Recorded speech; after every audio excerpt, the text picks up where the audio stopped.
Hola, bienvenidos de nuevo a mi canal. Pues vamos a terminar con la serie de vídeos sobre los mandos. Hoy nos toca el mando DS Basic 3. Un mando que está bastante bien, de calidad, que no se calienta, vamos, un muy buen mando analógico. ¿Por qué terminamos con este mando? Bueno, pues porque este mando está en el mercado, ahora mismo. Realmente en el mercado de los que os he enseñado solo están el de Scalextric y el DS. Hay más mandos, pero realmente no puedo conseguirlos. No os voy a decir otra cosa. Y aparte, no consigues una gran mejora comparado, por ejemplo, con los mandos de Ninco. Está el mando de Super Slot, Scalextric inglesa, que tiene freno. Está el mando de carrera, que va con el pulgar, que yo no lo veo, sinceramente.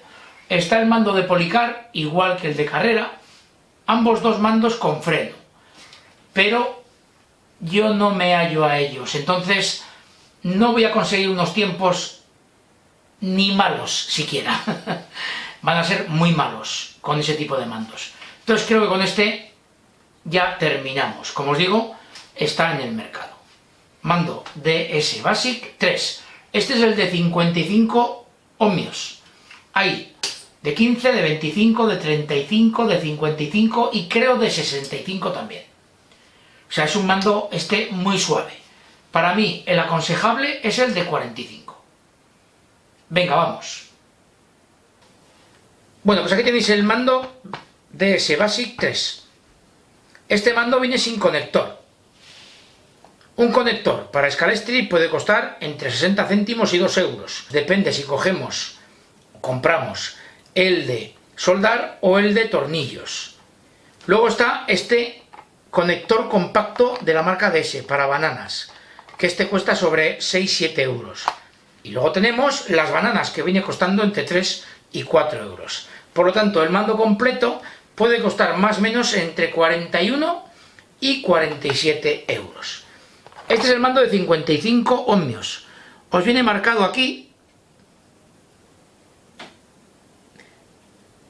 Y realmente no hay de 65 ohmios, hay hasta de 55, desde 15 hasta 55 ohmios. Veréis un cuadradito amarillo, y el que está el cuadradito amarillo con un círculo en medio negro es el mando en cuestión. Como os digo, el de 55. Y yo os aconsejo el de 45 ohmios, es el más equilibrado. Mando resistivo, con contactos y con freno, y es un mando de calidad. Este mando no se calienta, a no ser que tenga un defecto o que lo conectemos mal, que también puede ser. Vamos a probarlo con el coche con el que hemos probado todos los mandos y luego mis conclusiones. Bueno, pues vamos con la prueba del mando DS Basic 3, recordad, de 55 ohmios. El coche, el de siempre, el BMW M1 de la marca Sequest, grupo 5.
Bueno, y aquí tenéis los resultados definitivos. Como veis, con el mando DS Basic 3 de 55 ohmios, el coche ha sido más rápido, ha hecho más vueltas y la vuelta media también es más rápida. Lógico, es un mando bastante bueno comparado con los otros tres. Antes había más mandos de este tipo y eran de calidad, pero ahora en el mercado yo solo sé que existe este. Quizá en otro país existan los demás, ¿eh? Había uno que era MRRC, había otro de Parma y había más mandos. Pero bueno, ahora mismo yo creo que a la venta solo está este. Bueno, hasta aquí los vídeos de los mandos, tanto electrónicos como analógicos. Aquí tengo el Scalextric sin freno, el de Ninco de 35 ohmios con freno y el de DS de 55 ohmios también con freno. ¿Con cuál de ellos me quedo? Bueno, claramente con el DS. Os lo aconsejo enormemente. Realmente es un muy buen mando. Ya habéis visto los tiempos son mejores y aún se pueden mejorar más. Este mando, la ventaja, que es de calidad, que es muy difícil que os dé problemas, que se queme, por ejemplo, que se caliente, cosa que puede pasaros en esto, porque en estos son más básicos. La resistencia es de calidad más baja. Para coches de competición os aconsejo claramente ese. Incluso yo os diría que para coches tipo Scalextric, Super Slot, carrera. Claramente este, el DBS. Y bueno, y esto es todo. Gracias por seguirme y hasta el siguiente vídeo.